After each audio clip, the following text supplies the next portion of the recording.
स्वामी की जय. द्वादशांग श्रुत देवी की जय. प्रवचन सार ग्रंथ आपण बघतो आहे आणि या ग्रंथामध्ये आपण 70 आणि 71 नंबरच्या गाथा काल 2 बघितल्या. जयसेन आचार्यांनी जे विशेष प्रकारचं संसार दर्शन आपल्याला घडविलं, यामध्ये हा जीव कशाप्रमाणे विषयांमध्ये आसक्त होतो आणि अंततो गत्वा दुःखाला प्राप्त होतो, याचं विदारक चित्रण आम्ही काल बघितलं. आणि ह्या सगळ्या गोष्टी शुभोपयोगाचं फळ मिळून इंद्रिय सुखाची आम्हाला प्राप्ती होते आणि इंद्रिय सुख शेवटी दुःख रूपच आहे. आणि म्हणून इंद्रिय सुख कधीही आम्हाला उपादेय मांडता येत नाही. जोपर्यंत इंद्रिय सुखांमध्ये आम्ही झेप घेतो तोपर्यंत स्वाभाविक दुःख जीवनात आहे. या गोष्टी आपण काल बघितल्या. आता आपल्याला 72 नंबरच्या गाथेकडे वळायचंय. आता इंद्रिय सुखाला कारण काय आहे, साधन काय आहे, तर पुण्योदय. आणि पुण्योदयाचा उदय म्हणजे पुण्याचा उदय काय येतो, तर शुभोपयोगामुळे येतो. म्हणजे शुभोपयोगामुळे पुण्य बांधल्या जातं, पुण्याचा उदय येतो आणि पुण्याच्या उदयात इंद्रिय सुखांची विपुलता प्राप्त होते. आणि दुःखाला साधनभूत काय आहे, तर इंद्रियजन्य साधनांची अनुकूलता नसणं. आणि ते नसण्याचं कारण जीवनात आमची पापरूप प्रवृत्ती ही म्हणजेच अशुभोपयोग हा आहे. आता असं जरी व्यवहारामध्ये असलं किंवा व्यवहारात आम्ही पुण्याला उपादेय आणि पापाला हेय मानत असलो, तरी निश्चयनयाच्या दृष्टिकोनातून पुण्य आणि पाप हे दोन्ही शेवटी दुःख रूपच आहे. ही गोष्ट या 72 नंबरच्या गाथेमध्ये आचार्य सिद्ध करतात. व्यवहारामध्ये अनेक प्रकारची सामग्री आम्हाला मिळाली की आमचं पुण्य आहे असं म्हणतो. वास्तविक ते आमचं पुण्य नसून पुण्याचा उदय आहे. ही गोष्ट लक्षात घ्यायची आहे. पुण्य आणि पाप ह्या आमच्या बंधासाठी कारणीभूत असणाऱ्या गोष्टी आहे आणि त्याचा उदय हा आला की तो शुभ म्हणजे पुण्याचा उदय आणि त्यांनी अनुकूल सामग्रीची उपलब्धी ही आम्हाला होते. आणि पापाचा उदय असेल तर प्रतिकूल सामग्रीची विपुलता आम्हाला दिसते. तरी देखील आचार्य निश्चयनयाच्या निष्कर्षाप्रत येऊन कथन करतात की पुण्य आणि पाप असलं तरी दोनही जीवाला आमच्या दुःखालाच कारणीभूत आहे. म्हणजे पुण्याला देखील पहिल्यांदा ते दुःख आहे ही अनुभूती किंवा हा अभिप्राय आम्हाला जीवनात ठेवायचा आहे. गाथा नंबर 72 आपण बघणार आहोत. नरनारयतिर्यसुरा भजन्ति जदि देह संभवम दुःखम किहसो सुहो व असुहो उव ओगो हवदि जीवाणम. नरनारयतिर्यसुरा भजन्ति जदि देह संभवम दुःखम किहसो सुहो व असुहो उव ओगो हवदि जीवाणम. जदी म्हणजे जर, नर नारय नर म्हणजे मनुष्य, नारय नारकी, तिर्य तिर्यंच आणि सुरा म्हणजे चारही गतीमधले जीव हे जर देह संभवम दुःखम भजंती देहजन्य दुःख भोगतात. काल आपण वर्णन बघितलं की वैक्रियक शरीर असेल तरी देखील त्यांच्याही जीवनामध्ये मानसिक दुःखाची विपुलता आहे. भोगोपभोगाच्या सामग्रीला निरंतर भोगण्याचा हव्यास त्यांच्या जीवनात आहे. नंतर मत्सर हा भाव त्यांच्या जीवनात स्थायी रूपाचा आहे आणि स्वतःच काय आहे हे न बघता दुसऱ्या देवांजवळ माझ्यापेक्षा काय श्रेष्ठ आहे हे बघण्याचीच त्यांची मानसिकता असल्यामुळे निरंतर मानसिक दुःख ते भोगत असतात. मनुष्य आणि तिर्यंच गतीतील तर दुःखाची सीमा आपण बघितलीच असते. छडालाची पहिली ढाल आम्हाला हे चारही गतीतील दुःखाचं वर्णन करण्याला पुरेशी आहे. आणि हे दुःख प्रत्येकाने अनादी कालापासून भोगलेला आहे. परत जन्म परत मरण असं जन्म मरणाचं दुःख, स्वर्गीय सुख मिळालं तरी देखील आम्ही विषयांच्या या दावानलामध्ये आम्ही परत अशा प्रकारच्या निगोद पर्यायीला, एकेंद्रिय पर्यायीला धारण करतो. निगोदात तर तो जीव जात नाही देवगतीतून, परंतु एकेंद्रिय पर्यायीला तो धारण करतो आणि परत अशा दुःखांचा आम्हाला सामना करावा लागतो. म्हणून हे सगळेच्या सगळे जीव देहजन्य दुःख भोगतात. सो जीवाणम उवगो, तर जीवाचा उपयोग म्हणजे सुहो वा असुहो, जर शुभामध्ये देखील देहजन्य पीडा आहेच आणि अशुभामध्ये देखील जर देहजन्य पीडा आहेच, तर एक उपयोग शुभ आणि दुसरा उपयोग अशुभ असा कसा काय म्हणता येईल, हा प्रश्न त्यांनी उपस्थित केला. याचा सरळ अर्थ हा की दोनही उपयोग निश्चयनयाच्या दृष्टीने एक समान आहे. याच्यामध्ये फरक काहीही असणार नाही. एक शुद्धोपयोगच जीवाला वितराग भावाची उपलब्धी तिथे असल्यामुळे मोक्षाला कारणीभूत असणार आहे. आणि शुभ किंवा अशुभ दोनही उपयोग हे संसार मार्ग आहे, ही गोष्ट या गाथेमध्ये सिद्ध केलेली आहे. म्हणून टीका बघा, जर शुभोपयोगाने उत्पन्न होणाऱ्या पुण्य संपत्तीने शुभोपयोग जीवनात केला, एक पर्यायीमध्ये आम्ही सावरलं स्वतःला आणि शुभोपयोगाच्या भूमिकेत आलो, मनाच्या परिणामांची निर्मलता राहिली, दान पूजेमध्ये आमचं जीवन व्यस्त लागलं, तप उपवासादी क्रिया जीवनामध्ये केल्या, स्वाध्यायादी प्रचुरतेने केलं, असा हा शुभोपयोग जीवनात झाला आणि त्यांनी आम्ही पुण्य बांधलं.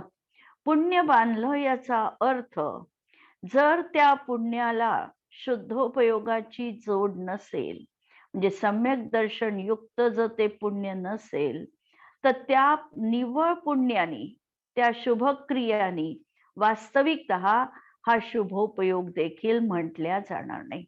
पुढे प्रवचनसार मध्येच गाथा येणार आहे. 1 ते 3 गाथा, 3 गुणस्थान पर्यंत अशुभोपयोग असतो.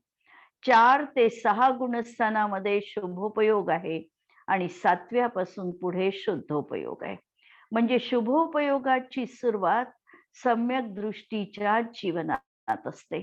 मिथ्या दृष्टीच्या जीवनात या क्रिया दिसल्या तरी देखील तो शुभोपयोग म्हटल्या जात नाही. उपचारांनी त्या क्रिया सदाचाराच्या कोटीमध्ये जातात, पण त्यांनी संवर आणि निर्जरा कधीही होत नाही. आणि शुभ बंध म्हणजे पुण्यबंध झाला तर पुण्यबंध झाला तर काय विशेष झालं, असा जर कर्म प्रकृतीच्या दृष्टीने विचार केला तर अघाती कर्मांमध्ये शुभ आयु, शुभ नाम आणि शुभ गोत्र आणि वेदनीय कर्माचा बंध त्या ठिकाणी झाला. परंतु घाती कर्मांच्या ज्या 47 प्रकृती आहे, ज्ञानावरण, दर्शनावरण, मोहनीय आणि अंतराय, यांच्या ज्या उत्तर प्रकृती 47 प्रकृती होतात, या प्रकृतींचा बंध या परिणामाने यत्किंचित देखील रुकला नाही. कुणाच्या? मिथ्या दृष्टीच्या शुभ क्रियांनी. ज्या वेळेला जीवाला सम्यक दर्शनाची प्राप्ती होईल, त्याच वेळेला त्याच्या माध्यमातून मिथ्यात्व जाणार, म्हणजे घाती कर्मांच्या काही प्रकृतींचा आश्रव त्याला होणार नाही. एकेंद्रियादी जाती, हुंडक संस्थान अशा काही प्रकृती त्याच्या जीवनात अबद्ध राहणार, अबंधाला प्राप्त होणार. म्हणून खऱ्या अर्थाने संवर आणि निर्जरा ही सम्यक दृष्टीच्या जीवनातच आहे. मिथ्या दृष्टीच्या जीवनात ह्या क्रिया दिसल्या तर तात्कालिक त्या क्रियांच्या माध्यमातून यदा कदाचित तो नवग्रैवेकापर्यंतही उत्पन्न होऊ शकतो. द्रव्यलिंगी मुनी असतील आणि पूर्ण त्यांनी काटेकोरपणे मुनी धर्माचं पालन केलं तर कदाचित नवग्रैवेकामध्ये देखील त्यांचा जन्म होऊ शकतो. पण तहतेच यथावर तंत्रे, पण त्याही ठिकाणी अशा प्रकारची अहमिंद्राची भूमिका असताना सुद्धा सम्यक दर्शनाची प्राप्ती नसल्यामुळे त्यांना परत जन्म मृत्यूच्या चक्रामध्ये अडकावं लागतंच.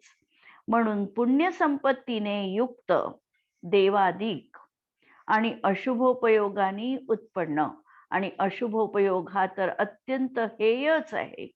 जर दोनची आम्ही तुलना केली, अशुभोपयोग आणि शुभोपयोग, तर अशुभोपयोग आत्यंतिक हेय आहे, एकांतानी हेय आहे. शुभोपयोग मात्र कदाचित, कथनचित उपादेय आणि कथनचित हेय म्हटल्या जातो. कोणत्या भूमिकेत कोणता जीव कशा प्रकारे विचार करतो त्या दृष्टीने शुभोपयोगाची हेय उपादेयपणा ठरवायचा आहे. सम्यक दृष्टी आहे, सम्यक दृष्टीच्या जीवनात त्याला शुद्धामध्ये लीन राहता येत नाही आणि म्हणून तो शुभोपयोगाच्या भूमिकेत आला. अंतरंगामध्ये ध्यास आहे की मला शुद्धोपयोगी वितराग दशाच मला निरंतर माझ्या जीवनात असली पाहिजे, आणि त्यामध्ये तो स्थित राहू शकत नाही, म्हणून अपरिहार्यपणे शुभोपयोगामध्ये तो लीन राहतो. तर त्याच्या जीवनात शुभोपयोगाची भूमिका ही कथनचित उपादेय आहे, कारण तो त्या ठिकाणी शुद्धाचं स्वरूप जाणत आहे आणि म्हणून कथनचित उपादेय आहे. पण एखादी व्यक्ती वरच्या गुणस्थानात आहे आणि आत्मरत आहे तिथे, आणि चारित्र्य देखील निर्विकल्प आहे, अशा भूमिकेमध्ये म्हणजे 7व्या गुणस्थानवरती साधूंच्या भूमिकेमध्ये हा शुद्धोपयोग आता काहीही कामाचा उरलेला नाही. कारण त्यांना शुद्धोपयोगाची भूमिका गवसलेली आहे, तिथे ते रमण राहू शकतात आणि अपरिहार्यपणे शुभोपयोगात ते आले तर त्यांना तो नकोसा वाटतो. परत शुद्धोपयोगात कधी जाईल, अंतर्मुहूर्तात ते तिथे अवस्थित होतात, ही त्यांच्या दृष्टिकोनातून ही भूमिका आहे. म्हणून कधी कुणाला कशा प्रकारे हा कार्यकारी आहे याची देखील समीचीन विवक्षा आम्ही जाणायला पाहिजे. आगमामध्ये आणि अध्यात्म ग्रंथामध्ये ह्या गाथा निश्चितपणे येणार आहे. आणि ह्या येत असताना जर आम्ही शुभोपयोगाची कास पूर्णतः एकांताने सोडून दिली आणि शुद्धोपयोगात गेलो नाही, तर अपरिहार्यपणे अशुभोपयोगाचे भागी आम्ही बनणार आणि त्यापासून आम्हाला वाचायचं आहे. आणि म्हणून व्यवहार नयानी या दोन मध्ये कथनचित फरक आहे, पण मोक्षमार्गस्थ जीवाला मात्र या दोन्ही गोष्टी एक समान दिसत आहे. जो मोक्ष मार्गावर आरूढ झाला 4थ्या गुणस्थानावरती पासनं, त्या प्रत्येकाला या दोन्ही भूमिका अंतरंगातून हेय दिसत आहे, ही गोष्ट आपल्याला समजायची आहे. म्हणून अशुभोपयोगाने उत्पन्न होणाऱ्या पापरूप संपत्तीस पोहोचलेले नारकादी जीव, पापरूपी संपत्ती म्हटलं, पापामध्ये पोचलेले जे आहे असे नारकादी जीव, दोघेही स्वाभाविक सुखाच्या अभावामुळे, म्हणजे चतुर्गतीमध्ये कुठलाही जीव असेल, संसारी जीव, तरी देखील त्याला स्वाभाविक इंद्रियजन्य सुख असत नाही. म्हणून या स्वाभाविक सुखाच्या अभावामुळे, हे नसल्यामुळे समान रूपाने, म्हणजे समान रूपाने म्हणजे जसं पाप हे आहे तसं पुण्यही हे आहे हे मानून पंचेंद्रियमय शरीर निमित्त दुःखच भोगतात. म्हणून त्यांना शरीरजन्य वेदना सहन करावी लागते. म्हणून परमार्थतः एक शुभोपयोग आणि दुसरा अशुभोपयोग अशी पृथक व्यवस्था घटित होत नाही. म्हणून परमार्थानी याचा अर्थ निश्चय नयानी ही शुभोपयोगाची भूमिका आहे आणि अशुभोपयोगाची भूमिका आहे अशी व्यवस्था नसून दोनच कॅटेगरी अभिप्रेत आहे, एक शुद्धोपयोग आणि दुसरा अशुद्धोपयोग. अशुद्धोपयोगामध्ये शुभोपयोगही आला आणि अशुभोपयोगही आला. म्हणून दोनच प्रकारच्या व्यवस्था या ठिकाणी मान्य आहे, एक शुद्धोपयोगाची आणि एक अशुद्धोपयोगाची. आणि ज्याला सहज अतिंद्रिय अमूर्त, सदा आनंदमय वास्तविक सुख ज्याला प्राप्त झाले नाही, तो जीव पंचेंद्रियाच्या सुखाकडे वळतो आणि निश्चयाने शेवटी तो दुःखच भोगतो. अशा तऱ्हेची ही गाथा आहे. आणि व्यवहार नयाने जर पाहिलं या गाथेकडे, तर पुण्य आणि पापामध्ये कथंचित अंतर आहे. पण शेवटी पुण्यामुळे जी भोग सामग्री प्राप्त झाली, ती देखील आम्हाला आकुलता उत्पन्न करणारी आहे. या दृष्टीने यांच्यामध्ये समानता दाखविली आहे. भावार्थ, शुभोपयोगजनित पुण्याने देवादिकांचे ऐश्वर्य प्राप्त होते आणि अशुभोपयोगजन्य पापाने नरकातील दुःखाचे फल प्राप्त होते.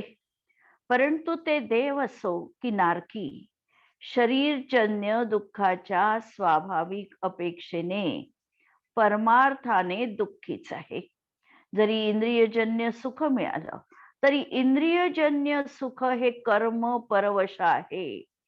रत्नकरण शावकाचार मध्ये समंत भद्र आचार्यांनी एक कारिका ठेवली की कर्म परवशे सांते दुःखेरंतरितोदये, पाप बीजे सुखे नास्ता, श्रद्धाना कांक्षणा स्मृता. निकांक्षित अंगासाठी ही गाथा आलेली आहे पहिल्या अध्यायामध्ये. आणि याच्यामध्ये सांगितलं की हे जे सांसारिक सुख आहे हे कर्म परवश आहे. याच्यावर आमचं वश चालत नसून कर्माच्या उदयात ते प्राप्त झालेलं आहे. दुसरं शांत आहे, म्हणजे हे सुख निरंतर नाही आहे. आज आहे उद्या नाही. हातामध्ये घास आहे पण तो मुखात पडेलच याची देखील खात्री जीवनामध्ये असत नाही. असं शांत. नंतर दुःखेरंतरितोदये आहे, याची परिसीमा दुःखामध्ये होणार आहे. आणि पाप बीजे, जर अतिशय सुख जीवनात असेल तर कधी कधी तो पैसा हा पाप कार्यामध्येच खर्च होतो. बहुतांश आम्ही असं अवलोकन करतो की श्रीमंत आई वडिलांच्या पोटी असलेली मुलं ही वाम मार्गाकडे जास्त जातात. ह्याचं कारण अतिरिक्त पैसा त्यांच्या हातात असतो आणि त्याचा उपयोग कसा करावा हे त्यांना कळत नाही आणि म्हणून त्यांची पापाकडे प्रवृत्ती जीवनात दिसते.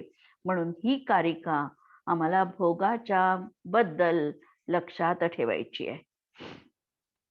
म्हणजे याप्रमाणे शुभ किंवा अशुभ दोन्ही उपयोगाचं कार्यफल शारीरिक दुःखाचं अनुभवन आणि बंध हेच एक असल्यामुळे, म्हणजे शुभ उपयोगाने आम्हाला पुण्याची सामग्री मिळाली आणि तेही आम्हाला त्या ठिकाणी शारीरिक दुःखालाच कारणीभूत झालं.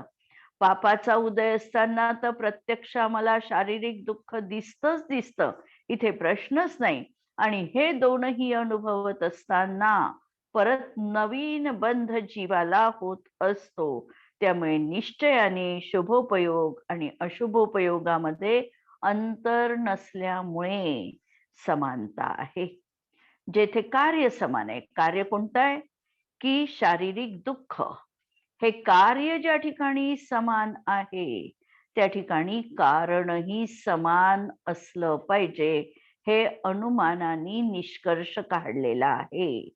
म्हणजे कार्य शारीरिक दुःख हे आम्हाला दोन्ही ठिकाणी दिसत आहे आणि हे जर कॉमन आहे, कार्य जर कॉमन आहे तर त्याचं कारण देखील ते एकच असलं पाहिजे. ही गोष्ट आम्हाला या 72 नंबरच्या गाथेमध्ये स्पष्ट रीतीने दिसते. या गाथेत कुंदकुंत आचार्यांनी पाप आणि पुण्य हे दोन्ही उपयोग आत्मीय आनंदात विराधक आहे म्हणून अशुद्धच आहे आणि समान आहे हे दाखविलेले आहे. शुभोपयोगाने देवेंद्रादिकांची संपत्ती मिळते आणि अशुभोपयोगाने जीव कुयोनीमध्ये जन्म घेतो. हे दोनही उपयोग आत्मीय सहज आनंद स्वरूपाचे विघातक आहे. पुण्यवान किंवा पापवान जीव शरीराच्या माध्यमातून दुःखाचाच अनुभव घेतात, म्हणून दोहोत अंतर नाही. या दोन्ही उपयोगांच्या अतिक्रांत शुद्धोपयोगामध्येच परम कल्याण आहे. शुभ आणि अशुभाचं फळ देहगत दुःखच आहे. म्हणून निश्चयाने दोन्ही समान आहे. दोन्ही संसाराचं कारण आहे, मुक्तीचं नाही. पंचेंद्रियाचे विषय हे मलिन आहेत. मलिन आहे, वरून दिसायला आम्हाला खूप आकर्षक वाटतात, सुहावं वाटतात, पण ते भोगल्यानंतर ग्लानी आणि दुःखच आमच्या जीवनात असतं. म्हणून पंचेंद्रियाच्या विषयांना मलिन म्हटलेलं आहे. आदी मध्य आणि अंत यातून तापच उत्पन्न होतो. आरंभे तापकान प्राप्ता व तृप्ती परितापकान, म्हणजे मिळत असतानाही त्या ठिकाणी संताप आहे. ते टिकविण्यासाठी देखील आम्हाला कष्ट करावे लागतात. आणि जेव्हा ती संपत्ती किंवा भोग नष्ट होतात तेव्हाही ते दुःख देऊन जातात. म्हणजे आदी मध्य आणि अंत, मिळविताना दुःख, संरक्षण करताना दुःख आणि नष्ट होतानाही दुःख, अशा प्रकारचे हे दुःखाचीच त्या ठिकाणी सीमा असते. आणि हे भोगत असताना पापबंध त्या ठिकाणी नियमपूर्वक आहे. आणि जर हा जीव त्या पंचेंद्रियाच्या विषयामध्ये तल्लीन झाला तर तो निरंतर दुःखी आणि कष्टीच होतो. पंचेंद्रियाच्या विषयांचं सेवन पापरूप आहे. सगळं आमच्या समोर उपस्थित आहे. ही पुण्याच्या उदयाची क्रिया आम्हाला दिसते. पण याचा जेव्हा आम्ही भोग घेण्याची अभिलाषा आम्हाला होते, त्यावेळेला मात्र तो पापाला कारणीभूत असणारा परिणाम आहे. भोगण्याचा भाव झाला की पापाचा बंध आहे. म्हणजे जोपर्यंत आमच्या जीवनामध्ये म्हणजे आकुलता आहे, भोगण्याचा भाव म्हणजे इच्छा झाली, आणि इच्छा आहे ती मोहनीय कर्माच्या उदयात असणार आहे. आणि मोहनीय कर्म म्हणजे पाप प्रकृती आहे. म्हणून हा पाप बंध आम्हाला होत आहे. विषय सेवनाचे भाव देखील पाप भाव आहे. आणि विषयांचं सेवन करताना हा पापाचाच बंध करत आहे. पंचेंद्रियाच्या विषयाच्या उपलब्धीत पुण्याचा उदय निमित्त आहे. ते सुखी आहे, आम्ही जीव सुखी आहे त्यामुळे असं आम्हाला वाटतं, पण वास्तविकतः ते सुख नाही. या संबंधामध्ये वृंदावन कवी लिहितात, शुभोपयोग देवादी फल, अशुभ फल दुःख नरक, शुद्धातम सुख को नहीं, दोनों में संपर्क. म्हणजे शुद्धातमाचा या दोहोंशीही संपर्क नाही. शुभोपयोगाशी पण नाही आणि अशुभोपयोगाशी पण नाही. तब शुभ अशुभोपयोग को फल समान पहिचान, कारज को सम देखिके कारण हूँ सम जान. कारण कार्य समान आहे म्हणून तू कारणही समान मान. ताते इंद्रिय जनित सुख, साधक शुभ उपयोग, अशुभोपयोग समान गुरु वर्णी शुद्ध नियोग. दोन्ही समान आहे आणि म्हणून गुरूंनी नियमपूर्वक शुद्धोपयोग कथन केलेला आहे.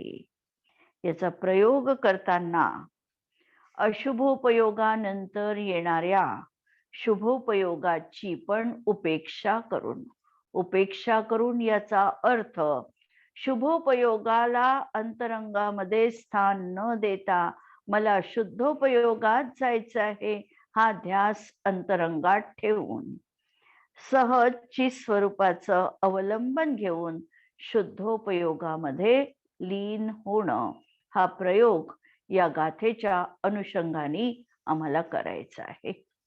आता आम्हाला 72 नंबरच्या गाथेकडे वळायचं आहे आणि या गाथेमध्ये आचार्य शुभोपयोगाचे फलरूप पुण्यही दूषणास्पद आहे हे दाखवून पुण्याचं अस्तित्व मात्र स्वीकारतात. की आता शुभोपयोगाचं फल काय आहे, तर पुण्य प्राप्त होणं आहे. तर पुण्य देखील मोक्ष मार्गामध्ये अकिंचितकर आहे. अकिंचितकर आहे याचा अर्थ ते आम्हाला प्रयोजनीय नाही. अकिंचितकर म्हणजे त्याच्या मोक्ष मार्गाशी संबंध नाही हे बघून त्या ठिकाणी पुण्याचं अस्तित्व तर जीवनात आहे, नाही असं नाही, परंतु पुण्याचा देखील मोक्ष मार्गामध्ये निषेध आचरणनी केलेला आहे. एक समयसार मध्येच केवळ पुण्याचा निषेध केला आहे असं नाही.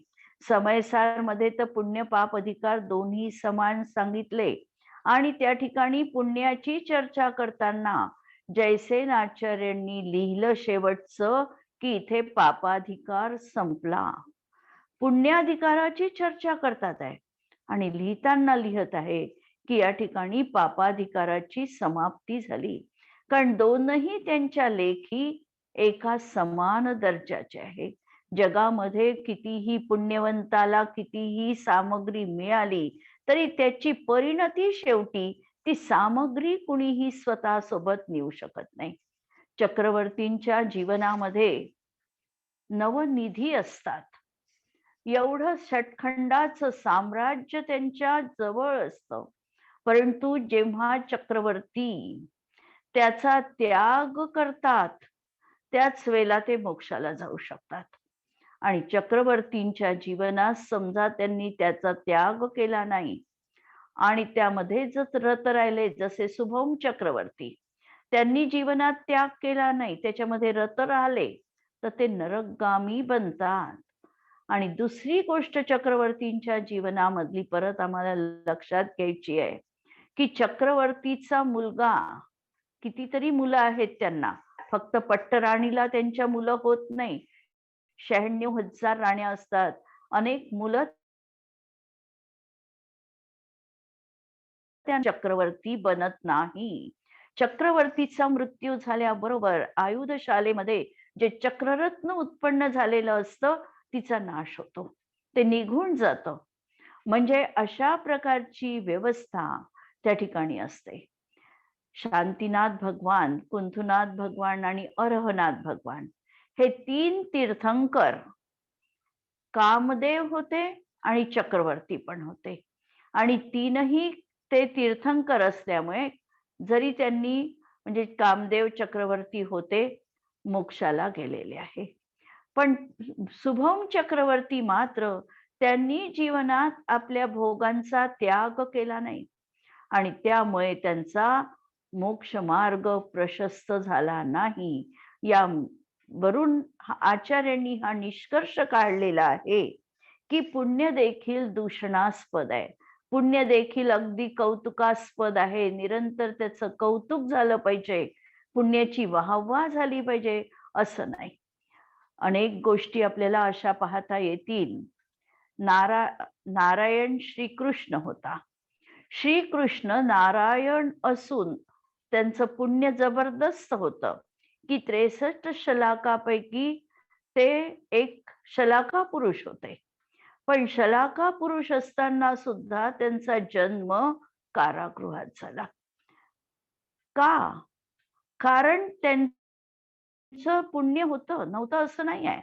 पुण्य होतं म्हणून त्या कारागृहातून सुखरूप ते बाहेर पडू शकले, त्यांना मृत्यू आला नाही, ही गोष्टही सत्य आहे. पण त्यांचा कारागृहामध्ये जन्म झाला हेही सत्य आहे. म्हणजे पुण्य आहे, पण पुण्य अगदी निरंतर कौतुकास्पद असलं पाहिजे असं नाही. शेवटी या कृष्णाचा देखील मृत्यू झाला, तो जंगलामध्ये झाला. शरद कुमाराचं बाण लागून त्यांचा मृत्यू झालेला आहे आणि पाणी विलक्षण तहान लागलेली आणि बलराम पाणी आणण्यासाठी गेलेला आणि तशा अवस्थेत त्यांचा मृत्यू झाला.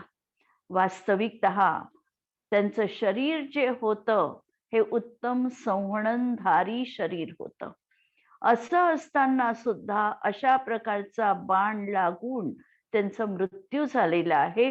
म्हणजे पुण्य तर होतं, पण पुण्य क्षीण झालेलं होतं आणि परिवर्तन त्याचं मृत्यूमध्ये झालं.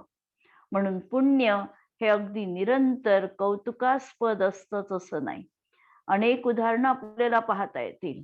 आदिनाथ भगवंतांना 6 महिनेपर्यंत तीर्थंकर असताना सुद्धा आहार प्राप्त झाला नाही. पुण्य नव्हतं. पुण्य तर तीर्थंकरांचं पुण्य त्यांचं चक्रवर्तीपेक्षाही जास्त पुण्याचे ते भागीदारी होते. पण तरी देखील अशा प्रकारे 6 महिनेपर्यंत देवांना देखील अवधी ज्ञानाने कुणाला काहीतरी सूचना देऊ द्या असा भाव तिथे उत्पन्न झाला नाही. कारण त्यांची उपादानगत योग्यता तशी होती आणि त्यांचं पूर्वकृत पाप देखील तसं होतं की त्याचा उदय या वृषभनाथ पर्यायीमध्ये त्यांना आलेला आहे. तर अशा तऱ्हेने हे पुण्य देखील दूषणास्पदच आहे हे आम्हाला आचार्यांनी पटवून दिलेलं आहे. गाथा पहा, 73 नंबरची गाथा. कुलिसा उह अर चक्कधरा सुहोव ओग पगेहि भोगेहिम देहादीनं विद्धीं करेन्ति सुहिदा इवाभिरदा.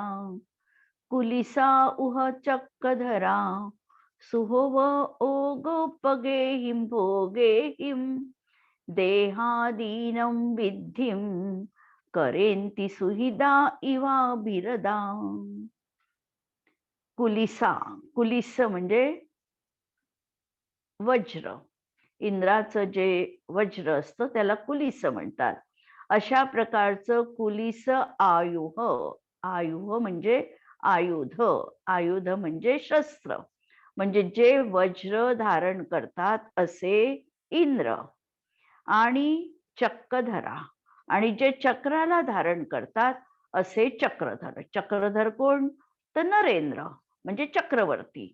जे चक्राला धारण करतात त्यांच्या आयुध शाळेमध्ये चक्ररत्नाची उत्पत्ती होते आणि म्हणून त्यांना चक्रधर म्हणजे चक्रवर्ती असं म्हटलं जातं, जे मनुष्यांचे इंद्र म्हटल्या जातात.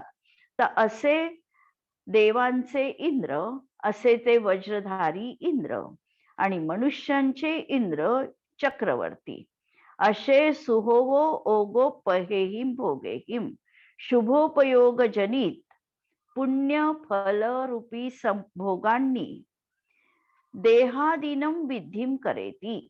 देहादिकांची, शरीरादिकांची वृद्धी करतात. आणि अभिरदा सुहिदा इव, आणि त्यामध्येच आसक्त रत होऊन सुखी असल्याप्रमाणे वाटतात. सुहिदा इव, इव शब्द वापरला की ते सुखी आहे असं वाटतात. म्हणजेच यावरून त्यांनी पुण्याचं अस्तित्व देखील मान्य केलेलं आहे. जीवनात आपण अनेक गोष्टी अशा बघतो की काही जीव काहीही कष्ट न करता सुद्धा थोड्याशा अगदी प्रयत्नांनी त्यांना जीवनात खूप मोठं यश, पैसा आदीची प्राप्ती होते. आणि काही जीव खूप खूप प्रयत्न करतात आणि तरी देखील त्यांना यश किंवा पैसा उपलब्ध होत नाही. याचं कारण काय? तर जे अल्प प्रयत्नांनी यशस्वी होतात त्यांच्या मागे पुण्याचं पाठबळ असतं. आणि जे प्रयत्न करूनही ज्यांना काहीही मिळत नाही ते पाप कर्माचं फळ भोगत असतात. या गोष्टींवरून आम्हाला हे लक्षात येतं, अनुमानाने आम्ही हे जाणू शकतो की जगामध्ये पुण्याचं अस्तित्व तर नक्कीच आहे. पुण्यवान काही जीव असतात, काही पापी जीव असतात. पुण्यवान जे जीव असतात ते अशा प्रकारे इंद्राची पदवी प्राप्त करतात, वज्रधारी बनतात, चक्रवर्ती बनतात, शलाका पुरुष बनतात किंवा 169 महापुरुषांमध्ये देखील जन्म घेतात. तीर्थंकरांचे माता पिता होतात. अशा तऱ्हेचे ते त्या ठिकाणी पुण्याच्या नियोगामुळे या सगळ्या गोष्टींची त्यांना जीवनात प्राप्ती होते. म्हणून पुण्याचं अस्तित्व तर जरूर आहे, नाही असं नाही. वस्तुस्थितीला आचार्यांना नाकारायचं नाही. वस्तुस्थिती जशी आहे तसं ते कथन करणार आहे. एकाच्या नशिबामध्ये 7 पिढ्या बसून खाण्या एवढी अपार संपदा आहे आणि एकाला संध्याकाळच्या जेवणाची विवंचना आहे. या गोष्टी आम्हाला जीवनात दिसतात आणि यावरून पुण्याचं आणि पापाचं अस्तित्व आहे. पण अस्तित्व असताना पुण्य उपादेय आहे असं मात्र असत नाही. ही गोष्ट आपण उद्याच्या याच्यामध्ये विस्ताराने आणखी बघूया. आज आपण इथे थांबूया. जिनवाणी के ज्ञान से सूझे लोकालोक, सो जिनवाणी मस्तक नमो सदा देत हूँ को. नमो अरिहंताणम नमो सिद्धाणम नमो आयर्याणम नमो वज्रायाणम नमो लोये सव्वसाहूनम.